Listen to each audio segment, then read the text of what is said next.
We really should stop this fighting. Otherwise, we'll miss the fireworks. There won't be any fireworks. And here we go. And welcome, everybody, to Suck It. I am the great and powerful King of Kings, Prince of all that is awesome, Derek. How the fuck is everybody tonight on this Wednesday, October, what the hell's wrong with me?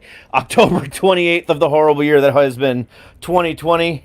Welcome, everybody, to a lovely, lovely, lovely Wednesday night.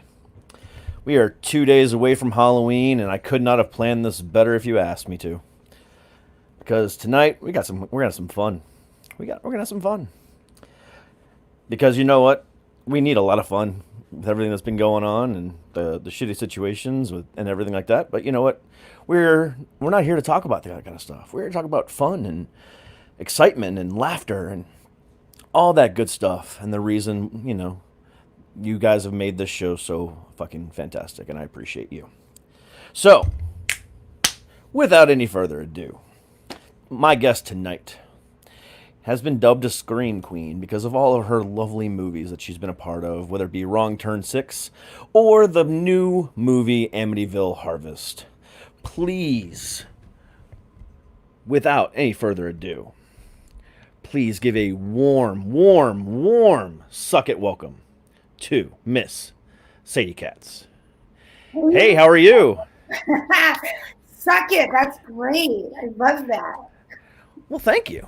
Who was singing? Is that your band at the beginning?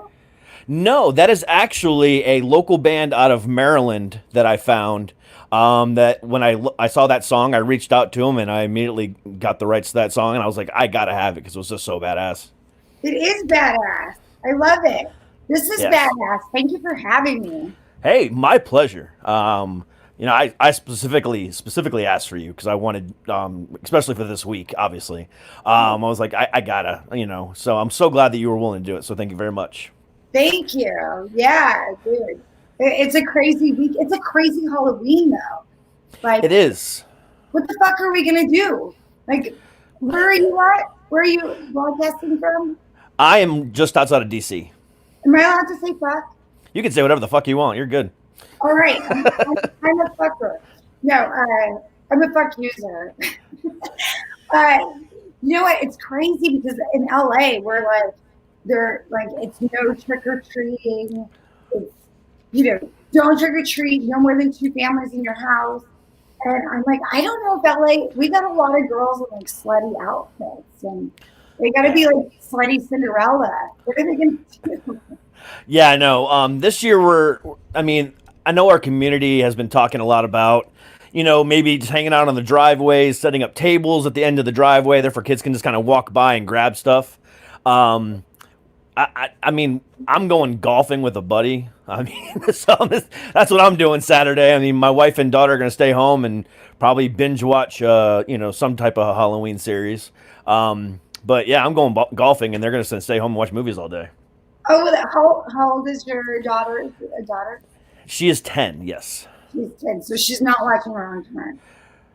No, but you know what, to be honest with you, though, this past week, she has watched Halloween 1 and 2, and then she watched Resurrection last night, and then before that, we watched H2O. Oh, my God. What was her favorite? Halloween, H2O was her favorite. H2O. So 20 years later, she liked, yeah. Yeah, it's it's pretty damn good. Yeah. The sequels go, it's like pretty good. Yeah, and so we watched the first Halloween on Saturday night, and then she woke up Saturday morning and she ran into our room and she's like, all right, I'm ready to watch Halloween 2 now. So I'm like, okay, cool. So we watched 1981's Halloween 2, and it was so funny. So at the end of the movie, when Jamie Lee Curtis blows him up, and he's walking out of the hospital all covered in fire, and before he falls down, she looks at me, and she's a big gamer. So she looks at me and she goes, "You have reached level 100. The mega boss, fire Michael." So I'm like, okay, yeah, you're doing fine. Your daddy's girl. Like, she's clued in. No nightmares though. I had so None. many nightmares as a kid, like from movies. None. I was traumatized. No, I mean her mom. My wife went out tonight with a couple of friends, and she wanted to watch the 2018 Halloween, the one that skips over every sequel. She wanted to watch that. I'm like, we can't watch that without mom, and she's like, so she got all mad at me. Well, I mean, like Scream. This is true. Okay, I was a teenager when Scream came out, and I went and like snuck in with Sweeney to sneak in, and I vomited in the movie theater. And I wasn't Really? eating or anything, but I got so like upset and I had been scared for so long. Because vomit's not sexy. So. I don't know how that went there so fast. That sounds really. Yeah, I saw the same thing. Yeah, I mean, I was a teenager as well. I'm only a couple years younger than you. So yeah, I mean, I was right there too. I mean, but that was one of my favorites too. That first Scream was, oh man, it's so good. They're doing another one too. I know, Scream 5, but you know what? I mean, I'm kind of happy about that because Scream 4 was from a couple years ago wasn't too bad. I liked how they got the cousin in on it and she was the killer, and that was really good. I was really kind of surprised by that. But yeah, so I'm kind of glad that they're doing it again because they did a good job with 4, so might as well give us a 5. Yeah, and Neve Campbell, I mean, where'd she go? What's she been doing? She just lives off residuals, or I think I saw her on a Disney movie once, or Disney TV series or something. I've seen her do other stuff, but it's been so long. I mean, she just kind of up and disappeared. I mean, but the same thing with David Arquette. I mean, other than him dabbling around in the wrestling scene every once in a while and getting his ass blown up by doing crazy stuff. I mean, what else does he do? I can't wait to see that doc. It's out too. And I'm like, he's a freaking maniac. He is. Like, I think he needed Courtney Cox to stay in his life and be like, listen, you crazy fucking guy. He's like that. But I guess she's in the doc, but I haven't seen it yet. So yeah, I gotta see it. I mean, I've been wanting to see it. I've been wanting to watch it. So that's definitely on my list there to watch because that dude is a maniac. Have you seen him wrestle in real life? Yes. And so he's been doing this like without people who aren't into wrestling knowing. Pretty much. I mean, because like I'm a wrestling guy, and I actually used to be a professional wrestler as well. Oh, yeah. He back in the '90s used to do some wrestling stuff with a company that's no longer around, WCW, and he even did a movie called Ready to Rumble back then too. With I can't think of who it was, but so I mean he's been around the wrestling scene for 20 some years, and yeah, the wrestling crowd knows him very, very well. They think he's an idiot, but they love him. I mean, is that his shtick to be an idiot, or is he just really an idiot? I think he's brilliantly a brilliant idiot. I mean, it takes a certain je ne sais quoi about somebody to be able to lock down, Courtney Cox when he's that crazy. So obviously he has something going for him that we don't know about. Yeah, wasn't Courtney Cox when she got discovered dancing at a Bruce Springsteen concert? I mean, that's the folklore about her, that she got invited up to the stage and she started rocking out. And I mean, you have to Google this, but I've always heard about her. And then, the only thing I know about her, the first thing I remember her in, and we were kids when this came out, the original He-Man movie from 1988, 87 with Dolph Lundgren. She was in that. Oh my God. Yeah, that was like one of her first acting roles. So that's the only thing I remember about her. Maybe she did Dancing in the Dark music video. I heard that was like she goes out of the audience, but maybe it was a music video and it didn't happen in real life. But yeah, I don't know. But she was cast, I think, in the music video. I'm cheating right now because my fiance is in the other room texting me saying it was the Dancing in the Dark music video. She was cast. So I didn't just think of that in case my acting skills. Well, I mean, you've got a pretty good list of credits to your name. and you've kind of done a little bit of everything. So but the main genre has been horror. So I mean, what with your first real experience apparently with horror being Scream and vomiting in the 90s, what drew you into that genre? You know what's funny is I'm a nervous person. Like I'm a nervous person. I'm kind of I'm just like I'm very affectable. Like I can watch a Kleenex commercial for 30 seconds and like lose it. And so I think what happened is when I first came to LA, when I was like 23, I would go into auditions and I would get so nervous. I'm again telling the vomiting story. I hope there's people that are into this, but I would get really sick before. And then I would go in and I would try to hide how much I was in fear.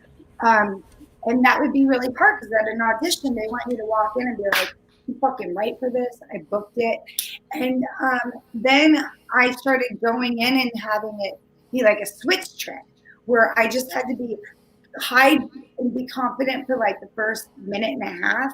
And then I could just lean into what I was feeling. So they would be like, how the fuck did you cry that fast? Like, why are you the most vulnerable person? And it was already something that like I'm very risible, so it came that way. And then once you get a horror film, it's like my first feature horror was House of Bad. And I had been doing like a bunch of student films, so I got very confident about it. But that was directed by Jim Towns and it won some awards. It's kind of grindhousey. And of course, I play like a stripper with a heart of gold. Girls in a haunted their family's house, and they all turn on each other. And I loved it. And then the horror community is like, you're like a second cousin. They just meet. They're like, we're all best friends. You're invited to every family reunion. And they're so loyal and they're bitching. And I do feel like people I haven't even met who are like my friends on Facebook and Instagram and Twitter. I'm like, we're best friends. And so it just kind of steamrolls. And once I did Wrong Turn, it was like someone stamped crazed sexual victim who wants to like be a man eater. So that was super fun. That's been really fun for me. So you said something that kind of intrigued me a little bit. So I kind of want a little, and you don't have to answer this if you don't want to. And that's what I let. Okay, good. So I know about your history in film. I actually studied you a lot more than I normally study guests, just because I was intrigued by you. I've always been intrigued by you. Because I've known you, I've followed your work for a while now. Even before I started the show a year ago. But you said that when you first got in the business, you were that very nervous person, and so on and so forth. One of your earlier films was a Cinemax skin film, as they like to say. Yeah. So taking that role, what was that like, especially somebody who has that nerves and that type of role in the new business? So, I mean, what was that like for you, and how did you overcome that? I love that question. People are always afraid to ask me about it. And I'm like, I did it. No one put a gun to my head. First, I have to say, I love nudity in films. The only thing I didn't know that Skinemax would, thank you for following me too. And I thank you. That's very nice and flattering. But okay, so to answer your question is, I never knew that they were going to chop it up on Pornhub, which was kind of odd because then you get all these pictures that are naked online, and I just was naive. But I hadn't booked anything, and that was on like TV, and I was kind of just like going, where am I going to go with this? And I had just turned 30, and a friend of mine, I was going through a breakup, and a friend of mine calls up, and my friend Sheila, she's like, dude, go shoot for, or go audition with Robert Lombard. He loves chicks, like they love chicks like you and Skinemax. She's like, you don't mind getting naked, especially I'm one of those people who thinks it's really funny to like throw off my clothes and go run around the room. I've chilled out on that, but I still think it's funny. So I was like, they're not going to want me. Like, I've had a kid and stuff. And I walked into the audition, and there was all these really young girls who like just came to LA, and their version of sexy was like, like they didn't know sexy, or they didn't know, they just weren't there yet. And so when I walked in, I was like, oh, these bitches are so, beautiful, but they're ditzy, and you have to have a little bit of, you have to be out there a little bit. So when I walked in, Robert looked at me and he goes, read the script. And by the time I got to the third line, he goes, oh my God, you're an actress. We'll take you. You're cast. We're using you. And, you do the robe check. And he left the room, and somebody else, you dropped your robe and you have panties on. And what was so weird is doing nudity gave me a lot of confidence on screen, because I walked in there, it was a real set. It was, I was like, dude, HBO, Skinamax, Showtime, whatever is casting me. And they do these, they do those little movies of sorts. And I was also working with girls that weren't really actresses. They were like, with just Skinamax. Nothing's wrong with that. But so I had a little bit of an edge. And there's something that happens. It's a long answer, sorry. But there's something that happens when you do a nude scene on set. It's like when you first get there, the crew sort of, not now, I'm a different person now, but the crew kind of sucks your power a little bit away, because they're in charge of the scene, and there's a lot of energy, and everyone's, you got makeup on you, you got hair on you, someone's adjusting your mic, and it's a little bit different. But then when it gets to the nude scene, you always know when you, like the day you get there, like, oh, this is the day I'm getting, naked, or I'm doing a simulated sex scene, that all the guys are pretending they're not super stoked. It's fun for them. And I mean, in the crew. And then they get really embarrassed when you're doing that. It's really funny. And I'm like, hey, motherfuckers, let's get naked. And it disarms everyone, but it also gives me the right to kind of be the queen in that moment.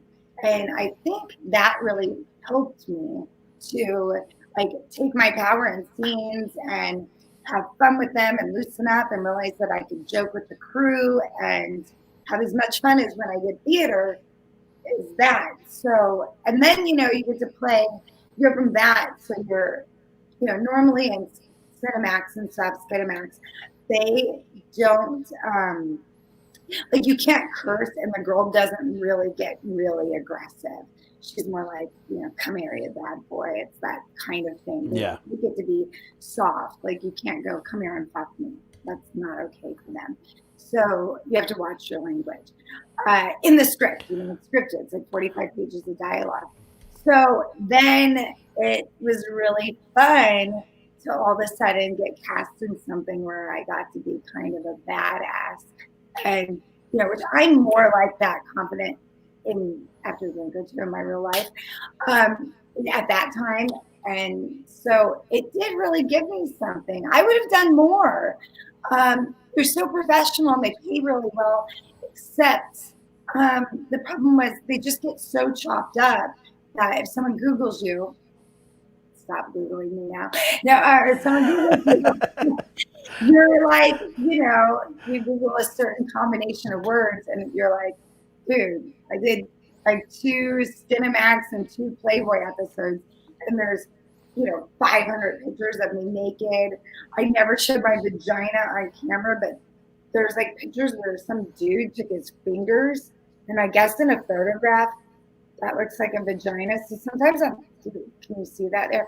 Yeah. But it's very funny. So on Twitter, sometimes I get these really angry guys that are like, that's your vagina. And I'm like, dude, it's not. Like, they're like, you really had sex. And I'm like, no, I'm really good at turning my angles. And the guy was good. But if you need to believe that, like, why the fuck would I lie? I'm going to have sex on camera. I'm going to, like, own it. But it's so funny. But, yeah, this, you want to fake someone's vagina, there it is. Either that or a butt. I don't know.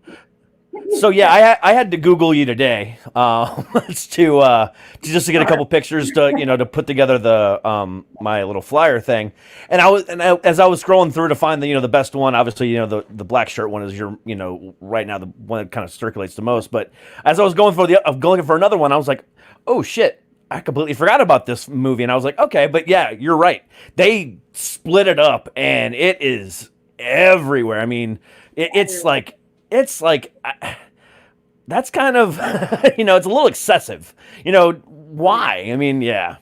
And I mean, like I was on this other Deadbeat James. I know you guys are kind of all in the same world, and he's like a movie critic. And it was really funny because of me being on or him mentioning me, what happened was Pornhub like shot up because he was talking about Wrong Turn. It shot up to be like the most Googled at that moment was Wrong Turn. So they have all these clips from the movie. And I'm like, it's kind of good for me because, all press is good press.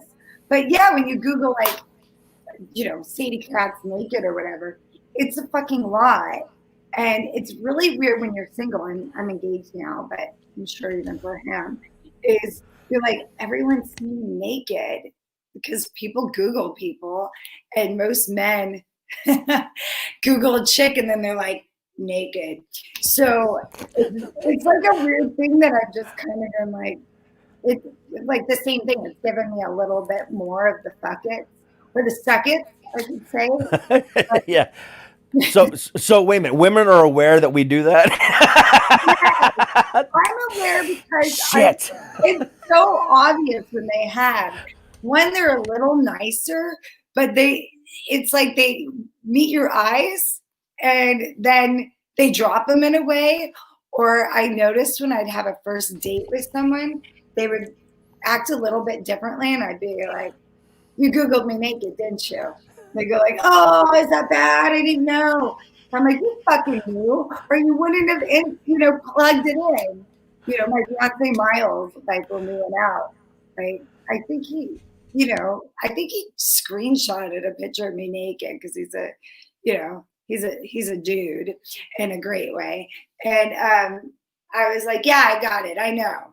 I'm like, "If you want to date me, that's part of the package." I mean, it may not even be the worst part of the package anyway. I mean, people are watching me naked, so I'm not perfect and I'm not the youngest chicken, but it's kind of a compliment, right? Yeah, actually, it really is. To be honest, I mean, it's definitely a compliment. I mean, if you're that attractive in real life or in a movie, and they were like, "Oh, I wonder," then I would take it as a compliment. I mean, I don't want anybody googling naked pictures of me because they don't exist, or at least I don't think they do. Yeah, what's funny too is, I mean, I've had it work the opposite way. I went out with one person once, and I've never had this experience. I mean, he was just kind of, we had been dating a while too before that was happening, and he obviously had watched a lot of my stuff, and there's a lot of lighting involved and angles. I'm like, don't make me this angle, and it came time to get kind of, like naked, and all of a sudden I'm embarrassed about this. And he was like, "Oh, that's interesting." And I thought, I was like, "What?" And I got dressed right away, and he goes, "You just look different a little bit than your movies." And I was like, "Oh, that just killed it. Like literally killed it." So yeah, there's a lot of nice things they do, lighting. It also makes me work out more. I'm like, "Oh, I'm going to be on camera," but I'm really going to be on camera. But I'm getting older. Maybe it won't happen all the time. But I don't know. I mean, I'm getting. That guy was an idiot. That guy was an idiot. Right? I was just like, who fucking says that? Yeah. Apparently, that guy was. Yeah. I have compliments, and I have that. So. I don't think I put a lot of stock into it. I just was like, wow, that was the dumbest thing I've ever had. Anyway, Yeah, and that's the thing. So it's like, when you've had a lot of compliments in your lifetime. I mean, I've had the same thing happen. I've obviously had more. I've had a lot of uncomplimentary things said of me as well. But I've noticed that when somebody's complimented a lot, then when finally somebody does something like that, it's always like, not just, casually, not nice. It's like, what the fuck is wrong with you type situations. It's like, of all the hundreds of compliments I've gotten, that one right there's, the one bad one stands out just because of how stupid it was. yeah, I mean, compliments are a weird thing though, because I think, on social media, people are so, I mean, you do get like 15%, 10% might DM you something that you're like, I don't understand. It's either a picture of like their penis or a picture of me naked. I don't know why I need a picture of me naked, but cool. I'm just gonna block you. But I think people do get confused and they think that you get a lot of compliments all the time because you get it on social media. But sometimes that makes you like a little bit more insecure because you think, oh, I like when I see someone, I want to look just right. That's why I don't doctor my pictures too much or wear too much makeup. It's like the girls who wear eyeliner every time you see them, and then they don't have eyeliner on, and you're like, "Are you okay?" But yeah, I do. It's like a weird thing. When you're on set and everyone laughs at your jokes, they're like you're hilarious, and then you go home and my son's like, you're not even funny. Like, you're not that cool. My son's 19. And so that's more where I get bummed out because being on set is kind of fun and magical. And someone's bringing me coffee all the time. So that's cool. Yeah, that happens to me a lot. Whether I'm on the show or I'm out doing stand up, my I get compliments all the time how funny I am or that I'm, this or that or this or the other thing. And then my wife's like, yeah, whatever. No, she doesn't. Well, 90% of my jokes are about her anyway, so I get it. But at the same time, they're pretty fucking funny. So she has to have somewhere that she can complain and make it funny about you. Like, of course. Well, I am the butt of all of her jokes. yeah. Well, women's wine night. That's kind of when we think we're hilarious. Yeah. Yeah. Oh yeah, definitely. Say again. So women aren't nice. Like, we're ruthless when it comes to that. Like, we know all the details and then get mad if we hear that you even like talked about how we kissed to one of your friends but we get in the nitty gritty. Every girl I know, I'm like, I know everything about their lives and their relationships. I don't know if that's necessarily a good thing or not. No, that's why we get mad at like we meet their boyfriend or their husband. We're like, you motherfucker. Yeah, that's how women are. It's kind of fun. If we didn't vent to someone else, we're gonna vent to you. So yeah, that's true. That's very, very true. So, new movie out, Amityville Harvest. Kind of gotten some mixed reviews. How are you feeling about it? I love that you said that. What a fucking cool, honest thing to say. Here's the thing with horror. Unless you're a huge budget horror movie, people love to go on and just be like 1 star, 0 stars. I watched 15 minutes of it and I shut it off. I'll never get those 15 minutes back. I hope everyone dies. So I always write, like when someone gives a bad review, I normally write them a thank you for viewing it or watching it.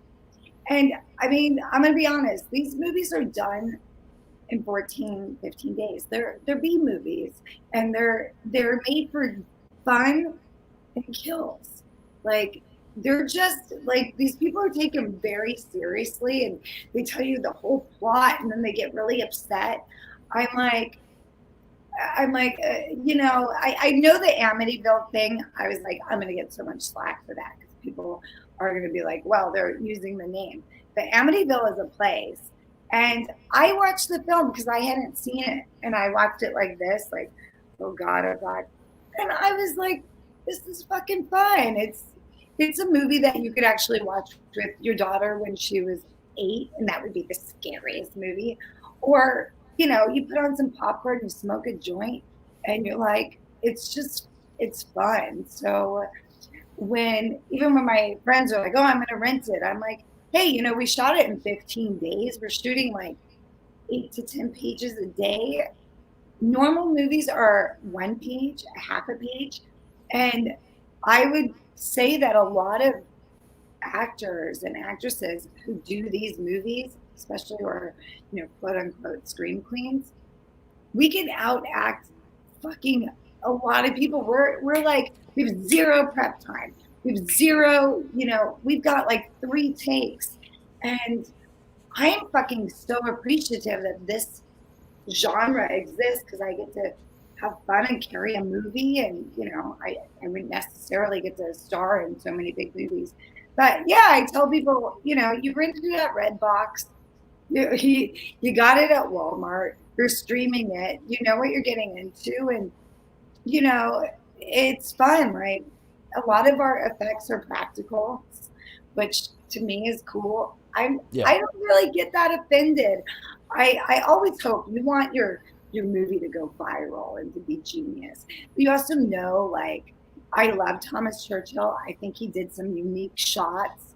I know that, they have to add kills places, and I love it. And Kyle Lowder is from soap operas. This is one of his first horror movies. So he's the one that played the vampire. Fuck, he had so much dialogue.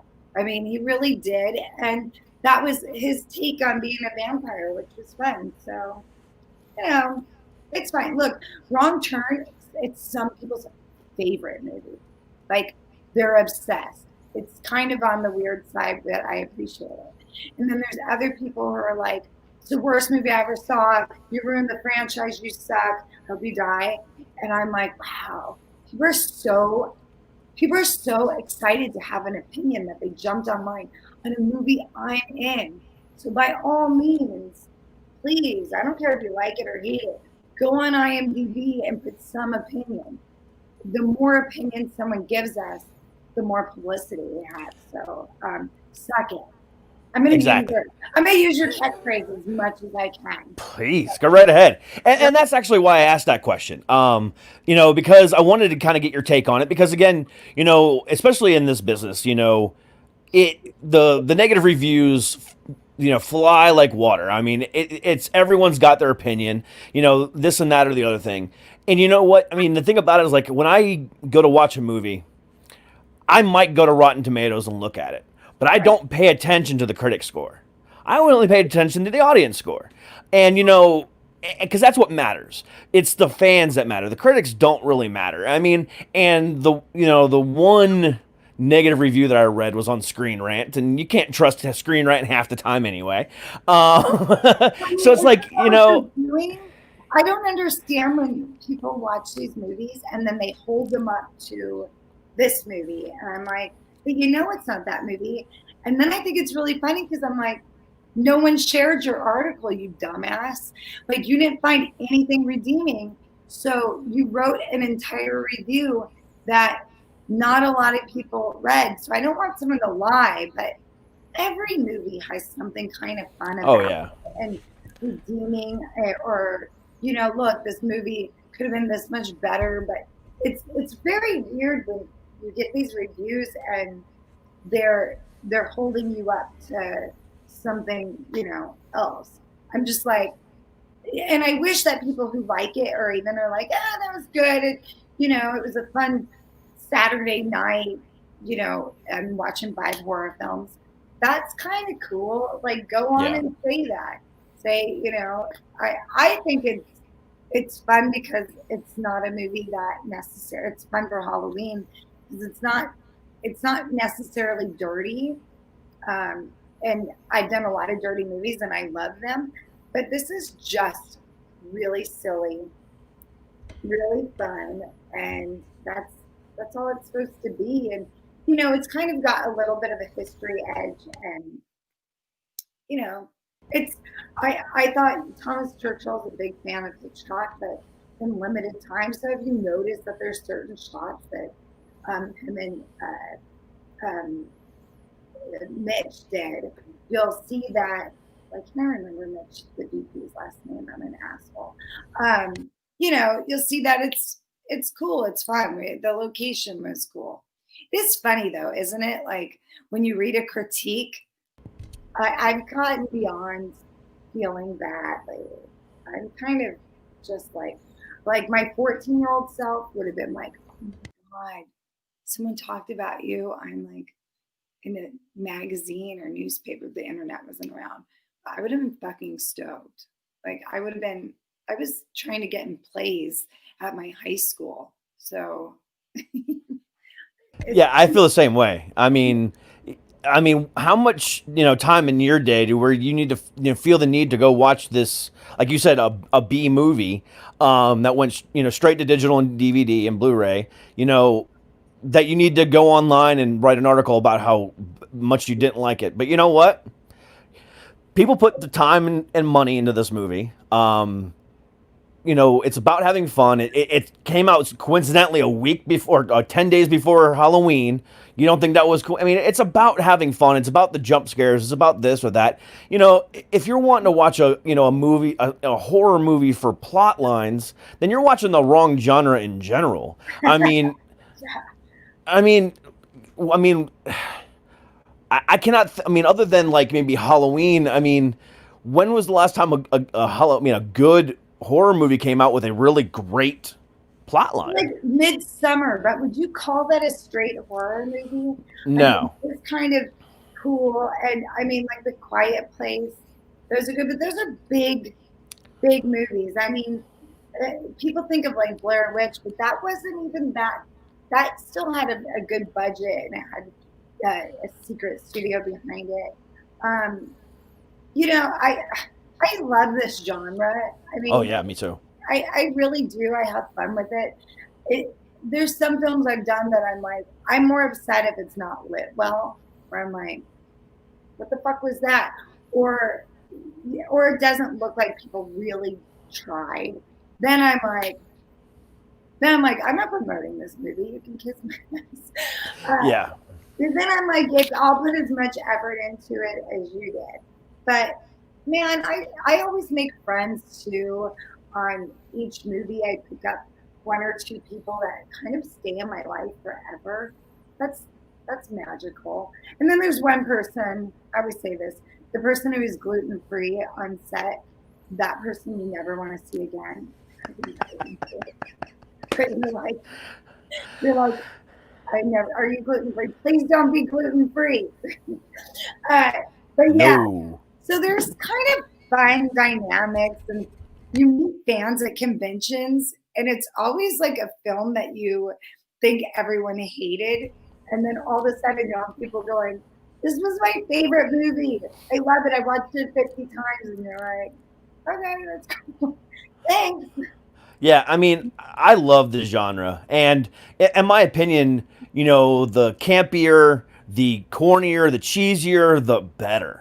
I'm the guy that's literally watched all 15 seasons and, waiting for it to end of the series Supernatural.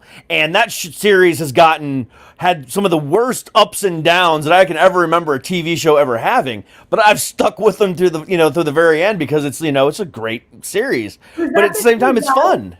Was it yeah. Guys? So my son got into Supernatural, but every time I would come in, those bitches would be crying.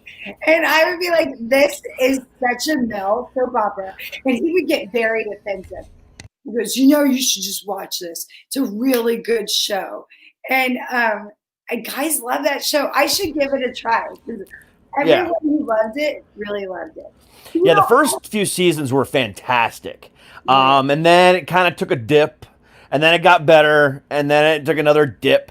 And it's gone every which way as far as horror goes. From the Lady in the Lake to vampires and werewolves, now, and angels and demons and everything in between. They've hit every caveat and they've done it really well.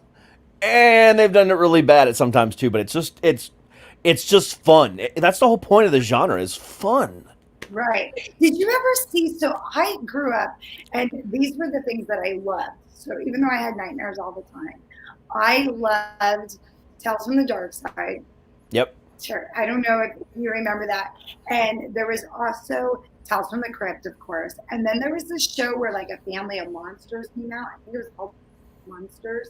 And they would like sit down and get popcorn, and then they had little shorts too. And I loved them. Like Cat's Eye. There's something really I fun don't remember that. about Cat's Eye with Drew Barrymore. Oh Actually. no, Cat's Eye I remember, but I'm talking about the other thing you were just talking about. Yeah, Cat's Eye I remember, but Monsters, yeah. Monster was like a knockoff sort of Tales from the Dark Side. But man, I love Tales from the Dark Side. Like I would actually like to rewatch them. That beginning was like terrifying, and I would have it on my little, I'm really dating myself, my little TV that you still like turn the dial. The dial. Yeah. Like the old one.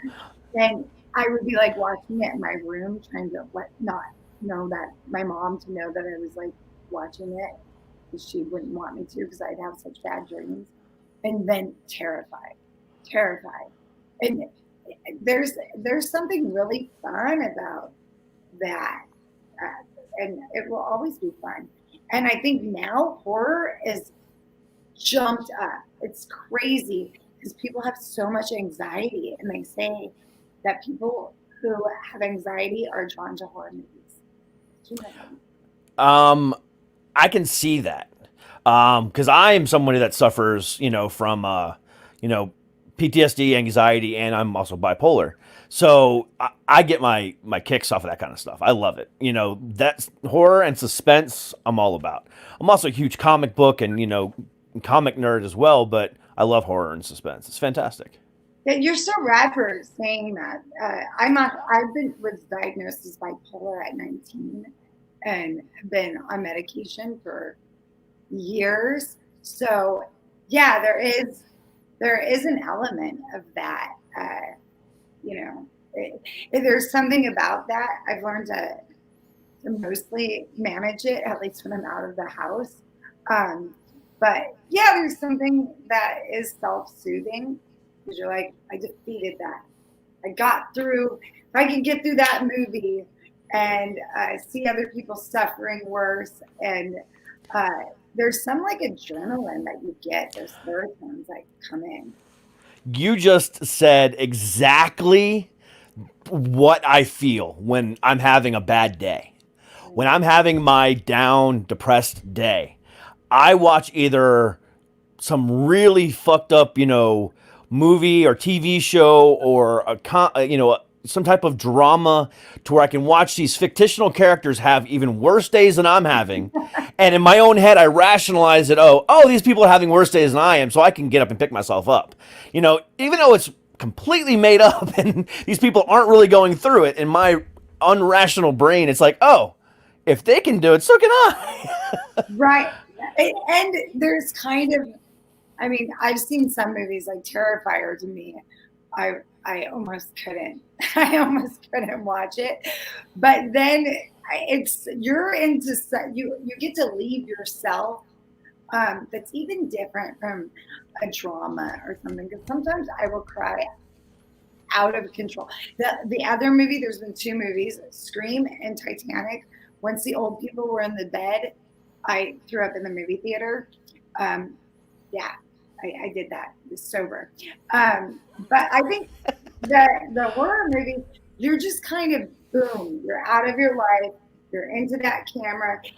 You're into the TV, and even if you don't like it, you're like super opinionated about it. Horror films are fun to have. Like, oh my God, what are they doing? Or that girl's terrible, or she's fantastic, or they're just a really great escape. And I know horror has gone through like little dips, and in the 80s we were in like this great heyday. The 90s was we went through, Scream and things like that. But right now, people are just loving it and discovering the horror community because of online chat rooms and because of conventions. It's gnarly how many people are at a convention. I don't know how many you have there, but here it's just like there's thousands and thousands of people, and they have the tattoos all over them that are horror based, and so I think it gives people something. It's a club. It's a horror family, and Yeah, that's pretty dope. absolutely. I mean, the horror. I mean, what do they have anything around here? I can't. I haven't seen a horror convention around here. We have, Awesome Con, which is the comic book convention every year, but um, in Orlando, when I used to live in Orlando, I moved here about 5 years ago. They had a huge one every year, and I cannot remember the name of it for the life of me, but it was massive. I mean, just massive. Those things, I mean, crazy. They're there Crazy. just to buy stuff. That's what's crazy is like you go there, they're either there to get a signature from someone they're a huge fan of, or it's just row and aisle after aisle. So when I go to someone's house that's really into horror, their whole house is decorated that way. It's I'm sure it's like comic books or wrestling. Disney, people that are really into Disney tend to also be really into horror, which is really funny. I keep saying horror. Uh, sorry. Uh, so I do think it's that becomes when people discover that, like horror accepts everyone. I think comic books accept everyone mostly. Um, and like wrestling, it becomes you get to have that. And there's no like I think comic books there's a prerequisite. I can't speak today, but I don't know if that really is their own horror. It's kind of like, hey, come on in, like join us. You're one of us. So that's kind of fun. All you have to do is turn on a movie and you're in. There you go. Now you're Yeah. Yeah, I mean, with horror, they'll accept you right away. I mean, I've noticed that no matter what. And no matter if you like the cheesy horror that's not really too scary, or the really good stuff, they just don't really care. However, if you're a wrestling fan, they're always arguing over this or that or the other thing, and oh, you need to go and do this. Oh no, don't watch that. That's horrible. You need to watch this instead. And then with comic books, it's a constant battle. Oh, Marvel's better than DC, or DC's better than this. Oh, Spider-Man can kick the shit out of Batman any day of the week. And it's like, okay, guys, I'm just as big of a nerd as you guys. I can recite word for word most comic books and have a nice history lesson for hours upon hours upon hours. But it doesn't really matter. Let's have fun with it. So, but horror is all, very, very inclusive. You're right. Yeah, and you have sub-genres. So you have revenge horror, you have gore, or quote unquote gore porn, which is like people get really into those kills, and they also get into how they're actually done. So they have like an appreciation for it. And then like, the monster movies. And I actually love, and I haven't been in one yet, but I love like the ones where a bunch of people are kidnapped and there's like a rich guy around the table, and you try to figure out who's going to kill each other for the $1 million, or there I don't know what genre that is, but I think those are really fun. I love cult movies. Yeah. And I love like fantasy horror, and I love like Halloween and everything. And but I get really scared. You know what the movie that people did get really upset about was It. You either loved it or I you loved it. Loved it. it. Yes. So we're gonna go into. Well, I loved the beginning, the first one on TV, so much, and I read the book. So I didn't really like. Damn, what's the clown's name? Pennywise. Pennywise. I didn't like the new Pennywise because he was scary right away. Whereas when I was a kid, because Pennywise seemed like he could not rip your head off, that was scarier. But you know what? I went there opening night, and it was maybe one of the most fun opening nights of a film besides Star Wars, that was at the theater. Like people were just jazzed, and I mean that was the energy in the room was electric. It was fun, and that was what was really fun about that coming back out. Yeah, I mean, with it, I mean, the guy who played Pennywise, Bill Skarsgård, I think he did a really, really good job with it. I mean, the voice was spot on. The way he, the eye effect with, how he had his head turned down just enough to where he was looking up at you, and just the way he was doing certain things, mannerisms. I think he was brilliantly done. And I didn't watch. I read the book, but I didn't watch the TV version until I was in my teens, early 20s, and I thought that was really toned down compared to the book. Because I read the book first. Yeah. Toned down. It was really campy, and at some parts that were supposed to be scary, I was more laughing because what's his name? His name is completely escaping me. I'm so bad at like. I know. Yeah, I can't think of his name, and that's gonna be, people are gonna be pissed. How dare you not remember the name of the guy from Rocky Horror? I didn't like Alexander or whatever his name is, Scarsdale, who's a great actor and who was really good. Are you talking about Tim Curry? Tim Curry, thank you, God. Yeah. But yeah, I saw when I was 10. So yeah. Like that movie I watched over and over.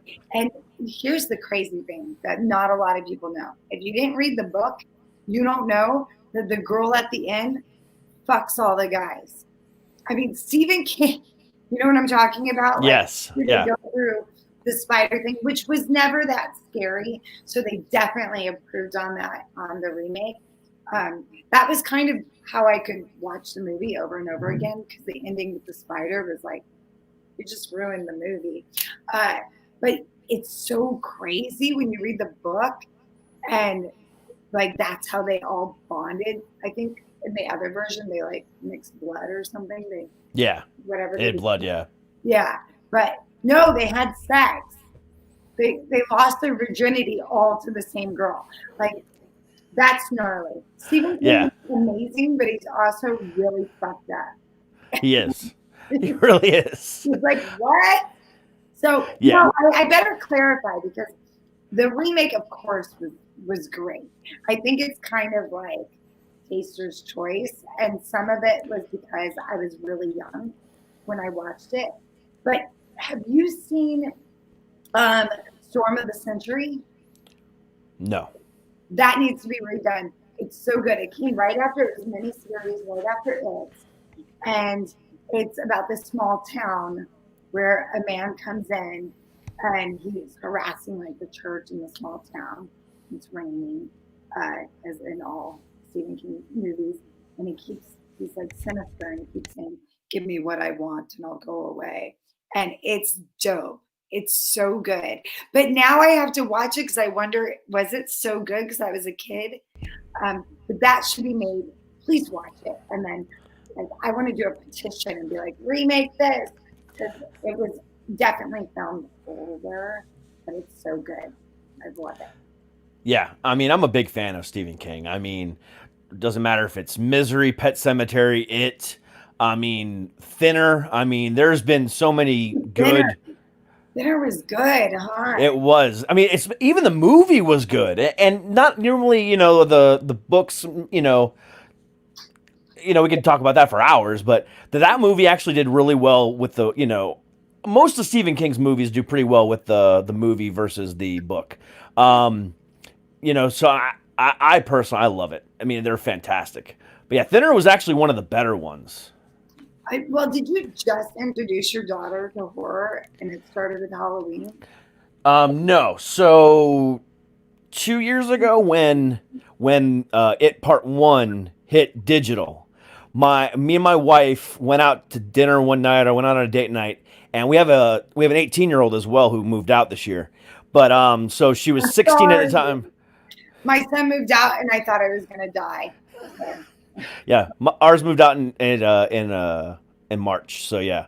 But so when she was 16 and her sister was 8, she decided that she's gonna rent it, and they watched it together. So No. that scared her a little bit. But that was her introduction. Was It Part 1, and yeah. Dude, like that's the one thing that I'm grateful for is horror comes in like steps and stages, and like you don't want to pop your virginity before you like kiss and make out first. So it's kind of a bummer, but now she has nerves of steel. I wonder if she Yeah. can go back and watch like sillier movies and not be, she's at that age where she's like, that wasn't that scary. They're tough ladies and tough guys at that point. Yeah, I mean, she even said herself. I mean, she enjoyed, like I said, she enjoyed all the Halloween movies, but like the first two, the practical effects in 1978 and 1981 were not exactly the best. I mean, and that first kill that Michael does inside of a car with the first victim, Amy, I think her name was, was just bad. The acting was bad. The kill itself was bad, and she just kind of looked at me and she goes, "That's terrible." Oh, really? Yeah. I don't watch a lot. Listen, I have a very good knack. I just filmed something where they're like, we're going to kidnap you, we're going to torture you, then we're going to chop off your head. And I realized that I've gotten really good at being killed, and I've gotten pretty good at killing people. And I'm like sobbing and like, snot running down my face. And I think then when they did movies, they were like trying to keep the girls real pretty. And I hate They that. were. Like, I hate watching a movie where the girls look good and their mascara is done. Because I think the only way to really be scared is if, it's like The Shining. What's her name? Shelley Duvall. I said that right? Yeah. Shelley Duvall. Yeah. So she's so fucking scared that if you took out her performance, Jack might be a little bit funny, but because she looks like she is gonna lose her mind, that to me is like that's the bar for like really making something scary. Is it's not the killer as much as the reaction, because the more that actor sells that they're in danger and fucked up and like their life's never the same even if they survive. Why Nev Campbell was so great. Yeah. Even Jennifer Love Hewitt, her famous thing like, where are you? Are you? Yeah. Yeah. Whenever she says, I'm right here. Or the Final Destinations. Yep. Pretty dope. My friend Melissa Rose is in sleepaway camp, and that's like, there's something so fun because everyone's reaction is so crazy. So yeah. My introduction to horror was I Know What You Did Last Summer, the ones you just mentioned, Scream and Final Destination. But also around that same time, I watched my first horror porn, gore porn, whatever you want to call it, flick. That what you just said as far as like, keeping women, always looking beautiful, always this and that. They threw that right out the window, and that was Quentin Tarantino from Dusk Till Dawn. Ooh, good. Yes. Yeah. I mean, the full vampire scariness, but yet she was topless and flashing her boobs around while she was killing everybody. It was that right there was my, those 4 movies were my introduction to horror. Wow. The teen pop, flick versus that. Yeah. And I love it though. Don't you think like right now, and I'm not talking shit about any of these movies because they're good, but horror has lately, the big films have decided like they're really making like a statement about life and, a political statement or whatever, but that kind of sucks the fun out of it for me a little bit because it's a different kind of movie. So I feel a little bit like, okay, this is not a horror film, even though there's some scary elements to it. Yep. It's not as much fun because you're, and it's fine. Like some people love that, but I'm like a documentary girl, so I would rather, discuss it, then I think that fun movies, like there's a reason, like Nightmare on Elm Street, that was fucking genius and fun and scary. Scary. Some people don't think it's scary, and as an adult, I was like, oh, this is funny. But Halloween is like, it's so fun. Yeah. And everyone says it's bad for, like, they talk about horror being like, or a lot of people think horror is like negative towards women, and I'm like, there's more female like leading roles, and even though a lot of women are raped or chopped up or whatever's happening, normally there's a final girl who's kind of a badass, and you have the element where they survive. And there's something called, I think, the Bichdal test, the Bichdal. Anyway, it's a test of the times that women are on film where they're not talking about men. And it's something like most films, there's only like 15 to 20% of films that has a single scene like that. Where horror has a lot of scenes like that. Yeah. Which is rad. So I'm like, horror is a feminist genre as much as anything else. It really is. Like, I'm not preaching that. I'm just saying that I think that there's a lot of also revenge. I did Megan in Italy. That was kind of a revenge rape movie with Randy Wayne, and he gets his. I can't wait till it's released. But yeah, it's like Misery on steroids. Ooh. Yeah. But yeah, you're right as far as what you just said. Horror has taken a turn toward the political, whether it be The Purge, or I remember the movie where they kidnapped and people were wearing the bags on their head. I think it was called Neighbors. Yeah. Neighbors was another, but that was very political as well.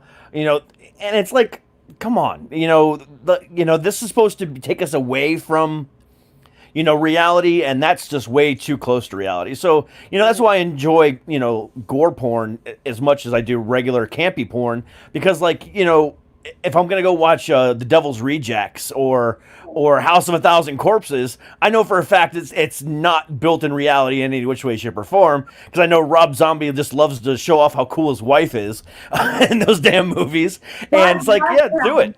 I'm like, my fiance's in Unscripted, so I'm like, oh, I wish he was in movies and was like, Rob Zombie's like, Sherry Moon is the greatest fucking thing ever. It's pretty cool. And she's not even, she's technically sleeping with him to get the job, but I'm going to say she likes it. Oh, but like, which one was first? Devil Rejects or House of a Thousand Corpses was first. Yeah. But, in that movie, and even in Devil's Rejects, she's just a badass. Yeah. She's just badass. And she did really good in the Halloween flicks as well.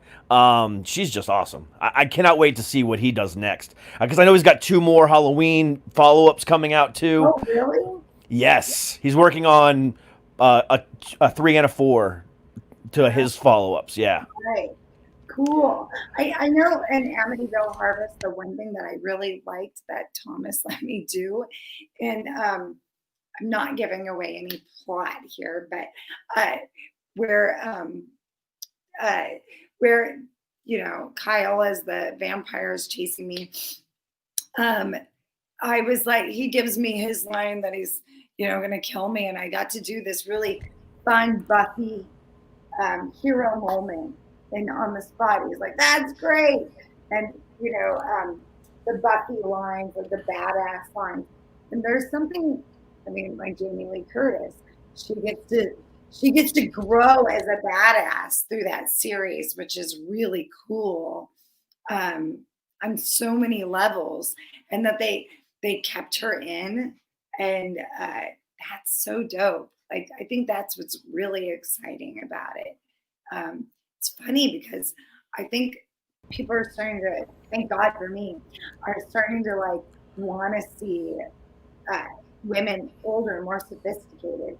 I don't know if it's because like the young girls now, they're really hot, but they're like versions of the Kardashians, and they're always taking selfies and like that, and they're really into that thing, and that's not as interesting as like someone who's lived a little bit and has to figure out how to get the fuck away, and also is like, you're not gonna fuck with me.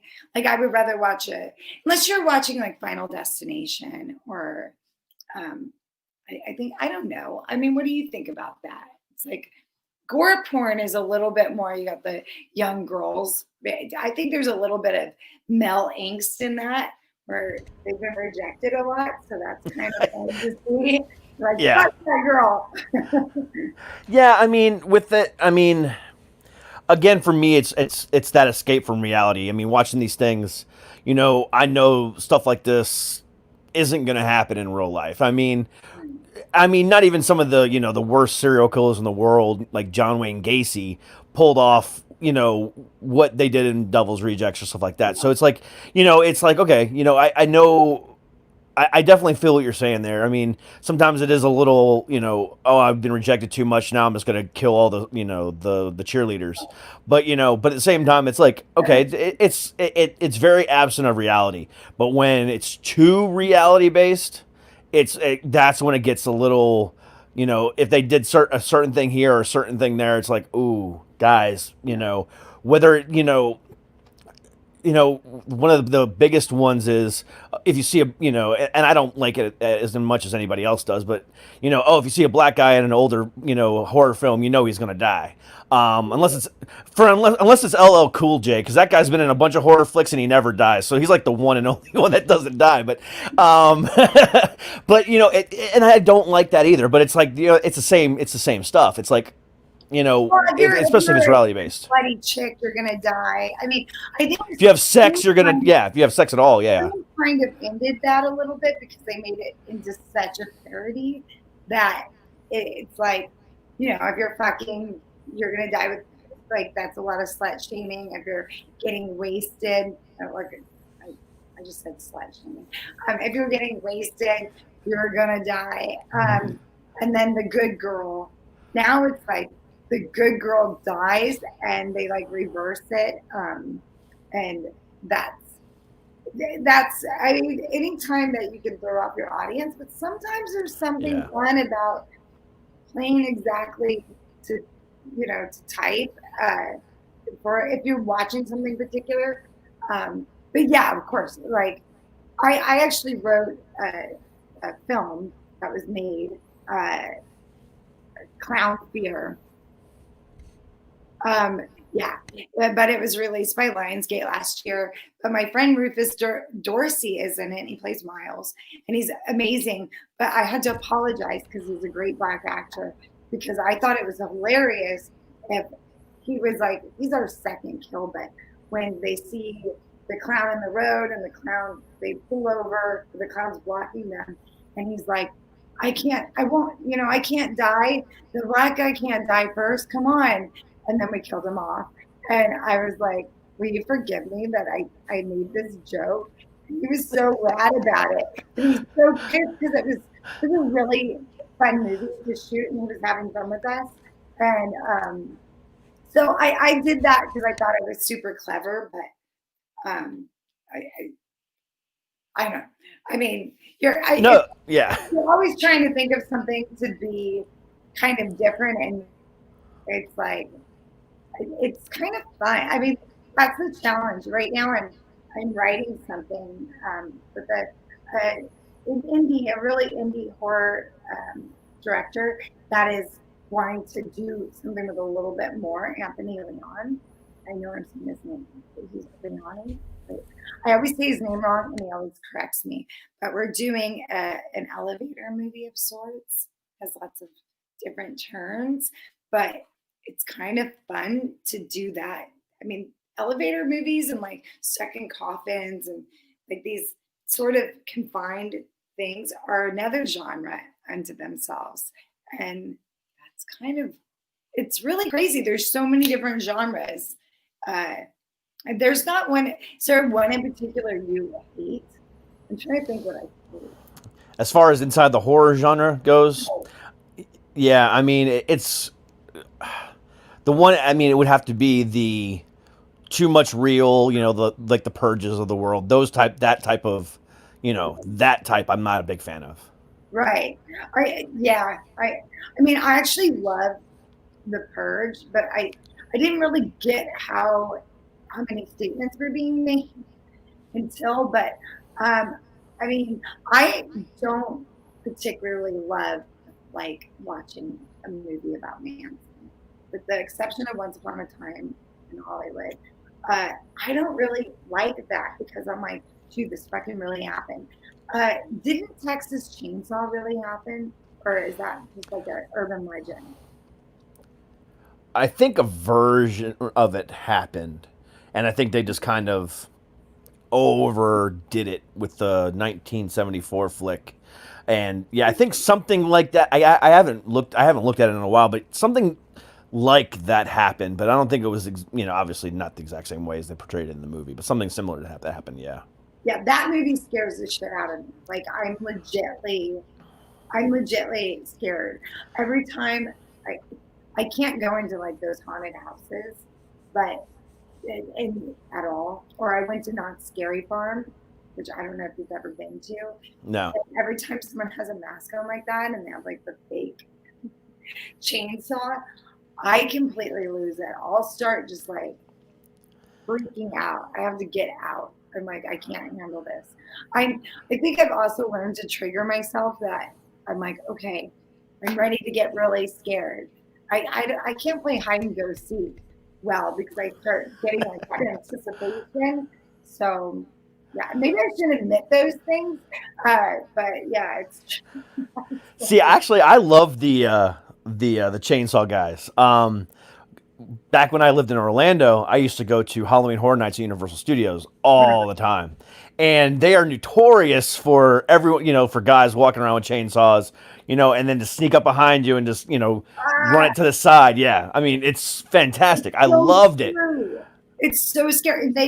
I'm not saying the movie isn't great. It's fucking great, but that's to me like I don't know why it just scares the shit out of me. And then they put those silver disc. Did they do that at Halloween Horror Nights? They put this silver disc on their knees, the actors, and then they slide out right in front of you.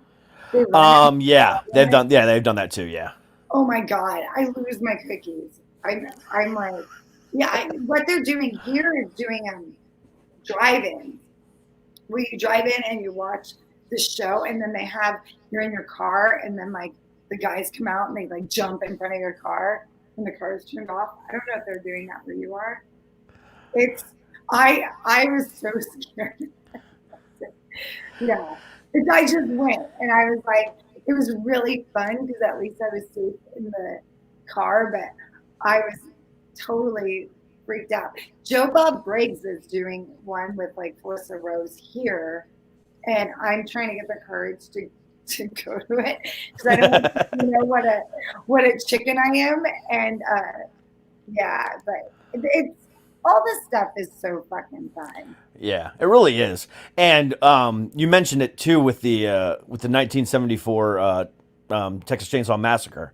That movie is fantastic, and what makes it fantastic is the fact that you never actually, and if you think about it, and most people are like, oh, I never noticed that before. If you've ever watched it, you never actually see Leatherface kill anybody. What? Is that true? That is 100% true. They use camera trickery and lots of blood splatter. Right. But you never actually see him kill anybody. Now I'm going to have to watch it again. I was so scared watching it when I was younger. And I was like, I had so many nightmares.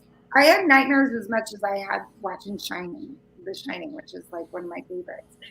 But now I want to watch it again. Yeah. I never realized that. And to me, it's so terrifying. Like, yeah, they were gonna, if I remember correctly, and I might be wrong, and people are gonna correct me, whatever. But if I remember correctly, they were gonna rate it like rated X, and they didn't want that rating. So they went back and they did some practical camera work and some other things like that to hide the kills, but to where you still knew that they were dying. Therefore, all you saw was the blood spatter and not the actual kill itself. Yeah, I'm trying to think. Now I'm like realizing like the splatter on him, and you hear everyone screaming. I mean, I think that's like a crazy, scary movie. Oh, it is. It really is. Terrifying. And I think the sequels were also terrifying. Like, Yeah, and even the remake was terrifying. Yes. Yes. I don't think I watched the whole remake because I just couldn't. I mean, I jump at my own movies when I watch them. I'm like, ah! And I'm the one doing the fucked up shit. But yeah, I it's really fun. It's fun in a theater. That's the one thing I hope that theaters open up fully here. It's so fun to watch it. I always go with my son to watch a horror movie at the theater because everyone like screams and then people start laughing. It's such a fun combined experience. I dig it. Yeah, the last horror movie I saw at the theater was It Part 2. And really? yeah. Oh, that's That was so what- long ago. It was a little over a year ago, yeah. Yeah. Oh, I get it. God, really? The COVID time, like son of a bitch. Yeah. I feel like I saw Happy Death Day, and then, which was actually pretty damn good. Wasn't as good as everyone said, because I kind of knew what was going to happen, but it was pretty fucking fun. Like, that was a fun movie. Yeah, it was. Yeah. Yeah. I love the genre, and it's so much fun to watch, especially when you just take away that absence of reality, let your mind just be free, smoke a joint, and enjoy your night, drink a beer, and just enjoy it for what it is, and critics, stop it. Stop it. You know what's funny, Derek, is I really want to get the old, they stopped airing the Skinemax.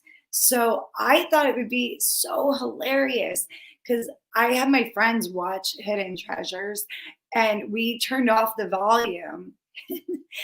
My friends and I were drinking and having fun, and we were inserting lines into the, it was a little bit mystery science theater. Yeah. And I was like, I want to get the rights because they're not being aired anywhere, and have comedians like yourself come on and redo the dialogue for these Skinemax movies, which I think would be really fun, right? Is that It would be awesome. I would absolutely do it.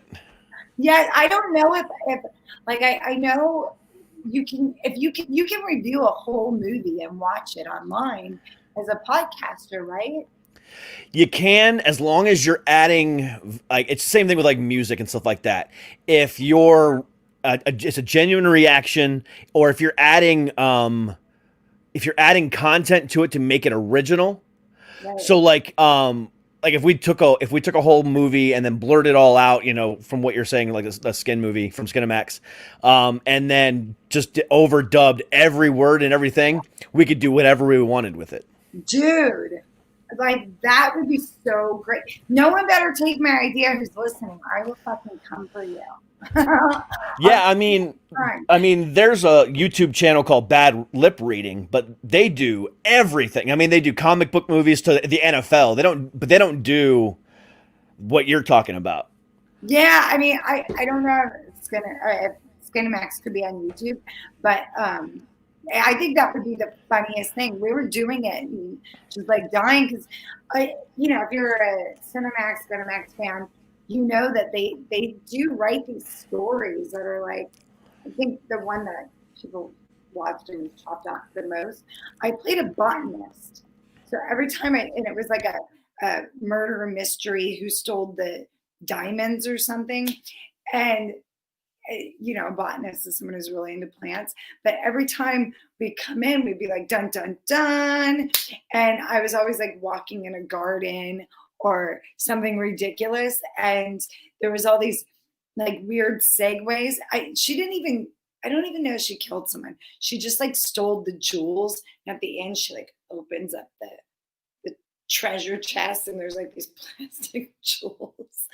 And I think that would be hilarious. It really would be. Some sex scenes. But even those are like, they're really funny. I mean, a lot of the men who do those are gay, which there's nothing wrong with. They're really nice. But yeah, they're really. Yes, it's like a thing. So it's pretty funny. And they don't let you use your real like moans. They dub in the moans, which I thought I did a really good job, but then I heard them dub them. So, it's not even your voice. It's kind of funny. That's funny. I didn't know that. That's hilarious. And so you have this gay guy with like a nylon over his penis. They call it like a cock sock. And so everything's like over the whole thing, like, you know, everything, the balls, everything. And so they look ridiculous. I mean, it's really funny.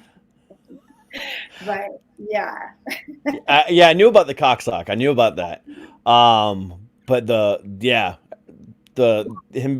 most of them being gay, I did not realize that. But I guess thinking about it, I mean, I guess if it's simulated and you're trying to stay in the moment, and you know, there's a straight dude on top of you who's just, you know, massively attracted to you, and all of a sudden he gets a fucking hard on, you know, that's going to take you out of the moment if you're just constantly being poked during a simulated sex scene. Right?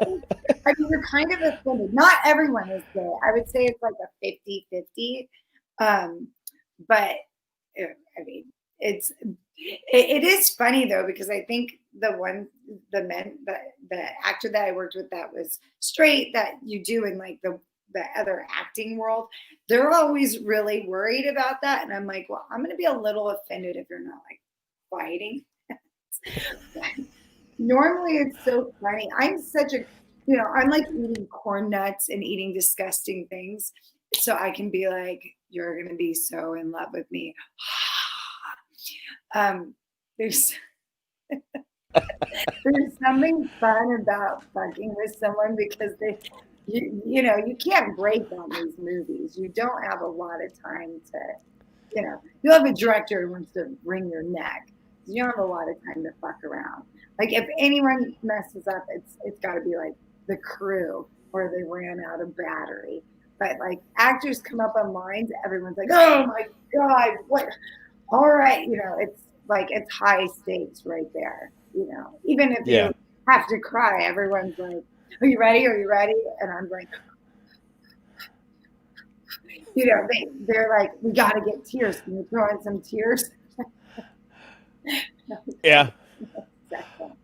And now all I can think of is all the different Skinamax movies I've watched back in the day. You know, sitting there, you know, them having sex or whatever, and then, you know, the lady looking up at the guy now saying, "Do we leave the oven on?" You have to use some of their dialogue. It's very funny. And, you know, all the girls are, if they're not a party girl, they're kind of, because I watched a ton of them, they're kind of like super sweet. Like, you wouldn't be interested in me, would you? And the guys are like, well, and then they play the music. And it's amazing. I was always like, I want to direct like good ones. And everyone's like, there's no audience. And then I even pitched to Playboy like a whole series called Ladies Nights, where you had like these little, you know, sort of like Tales from the Crypt, where you had these little stories with like a sexy hostess instead of like an Elvira, but less horror. And it's so funny though, because then 50 Shades of Grey came out. And I was like, see, I told you women are pervs.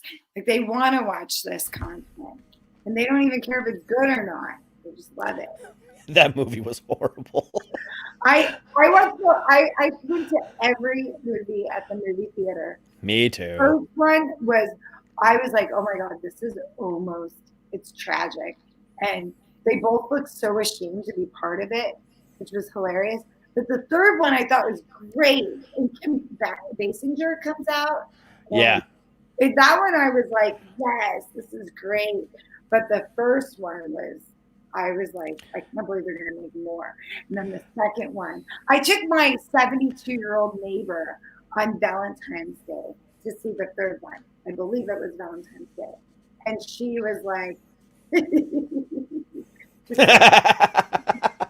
Yeah, I mean, I guess, you know, for what's her name? Um, oh, what's her name's? Yeah, wait, not Dakota no, Johnson, Dakota Johnson, Dakota Fanning, Dakota Johnson. Yeah, I mean, for her, I can kind of see, but her being upset with that, or kind of embarrassed to be on it. But the guy who played Christian Grey, the only real acting credit he had to his name was that cheesy ABC show Once Upon a Time, where he played the sheriff.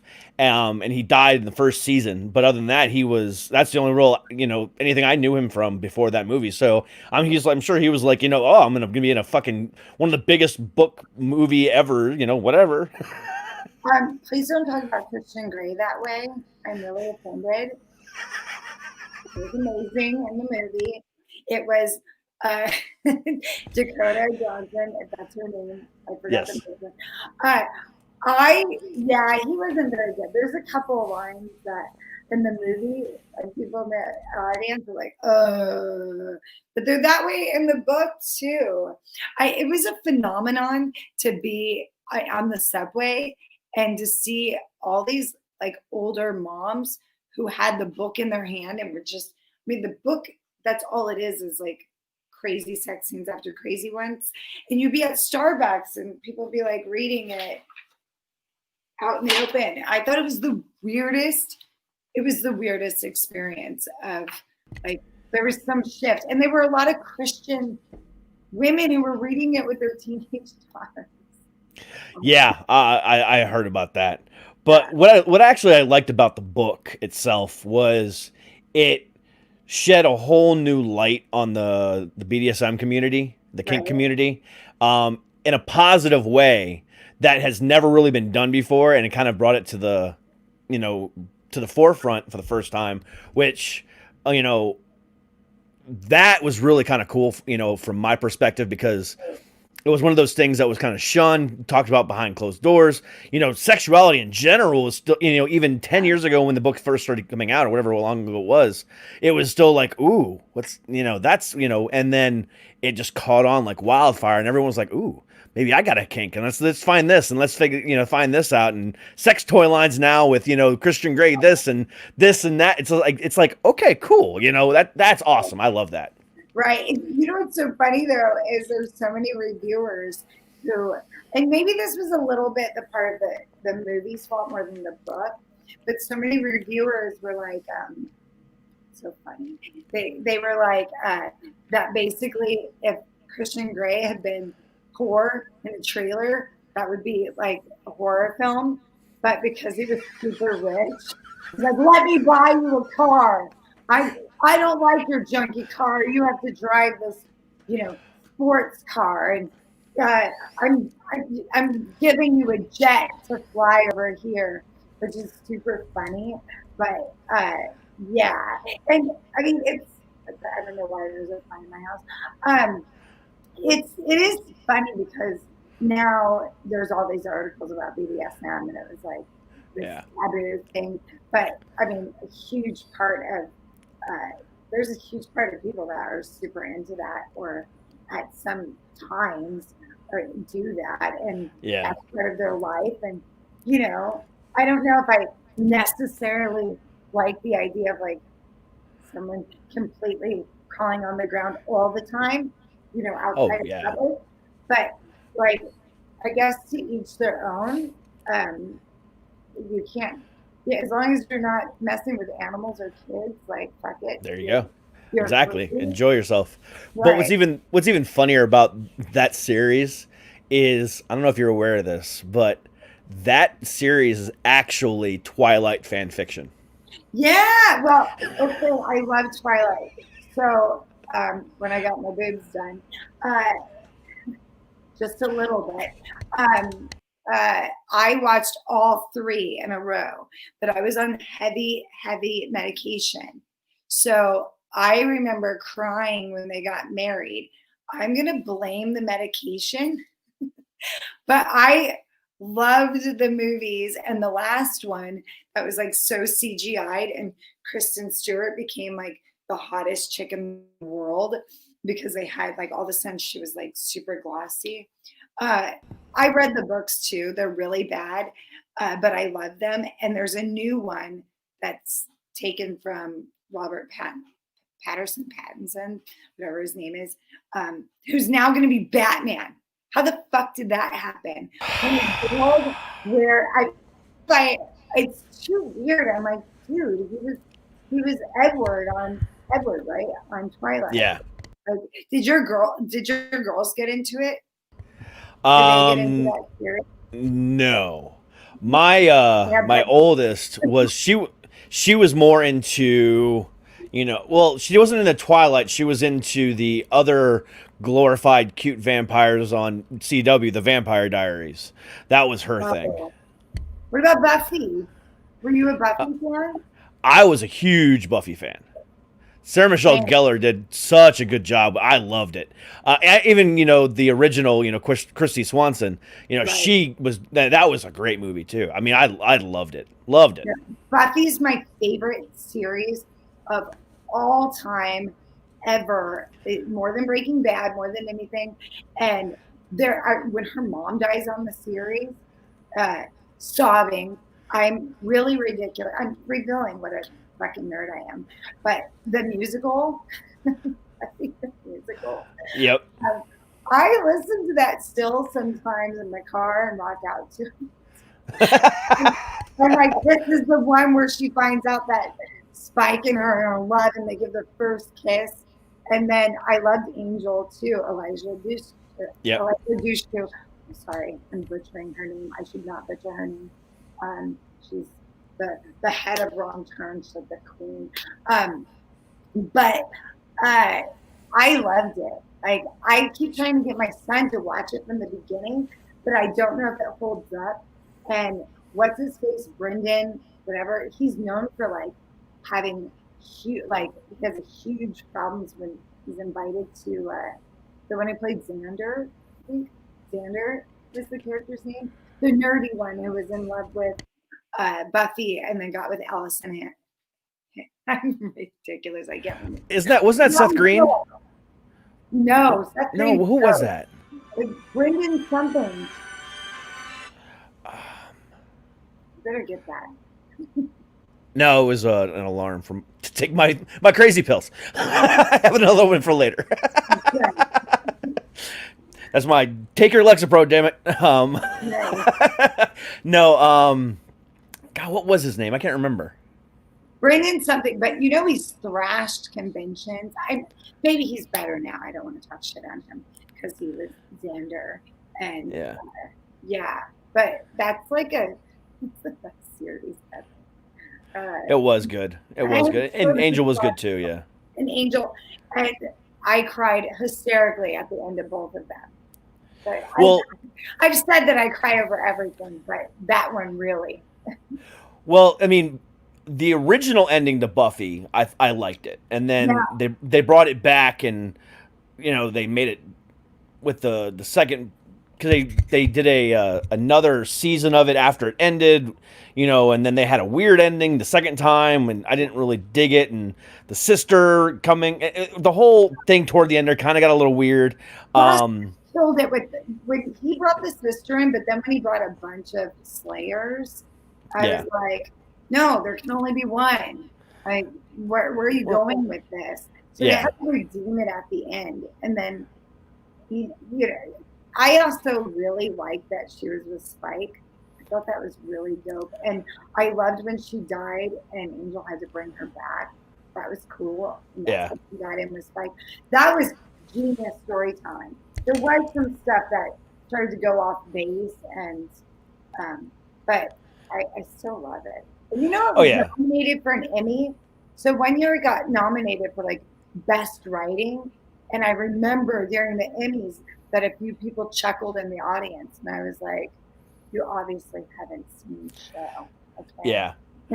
Yeah, I loved it. I mean, it was fantastic. It really, really was. However, when they brought in the other Slayers, such as Elijah Dushku, Right. She was one of my biggest crushes when I was a teen. Right. So I loved it that they brought her on. I was like, oh, yay. But she needed her own series. Like, they were smart. She did. Because then Sarah Michelle Gellar, what's cool about her is she's pretty, but she's not like, she doesn't scream sex. It's more who she is and how she acts. So, and she was such a badass, but she was still, she was in over her head.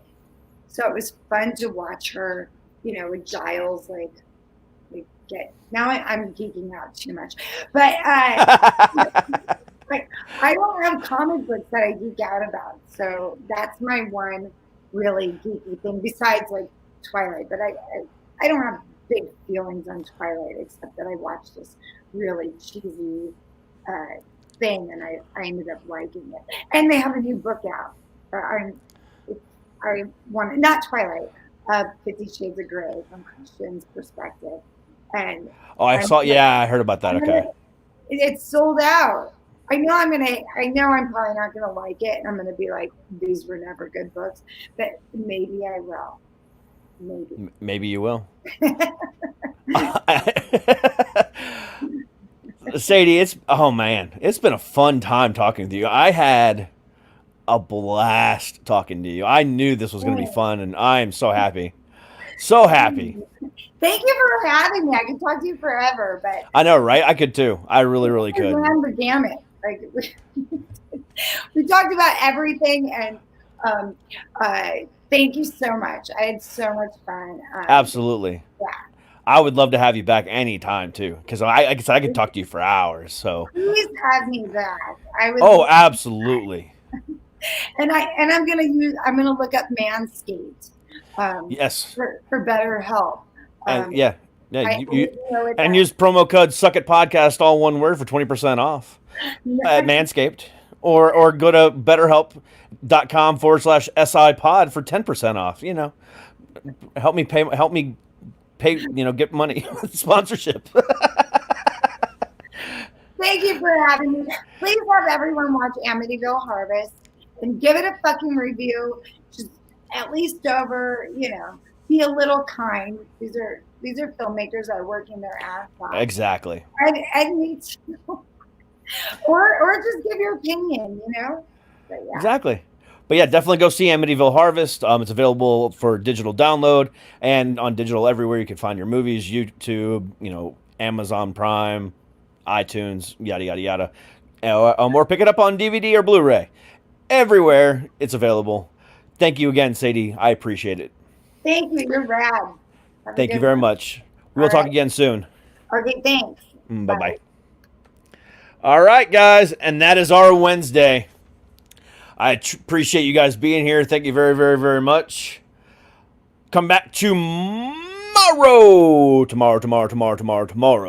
for the runner-up to The Voice Australia from last year. Mr. Daniel Shaw will be on the show. And then Friday, a new artist who's getting ready to drop a new album, Mr. Ty Traherne, will be on the show on Friday. But until tomorrow, with, again, the runner-up to The Voice Australia, Daniel Shaw, I appreciate you guys. I love you guys. Please stay happy, stay healthy, and as always, stay heavy. We'll see you guys tomorrow. Peace.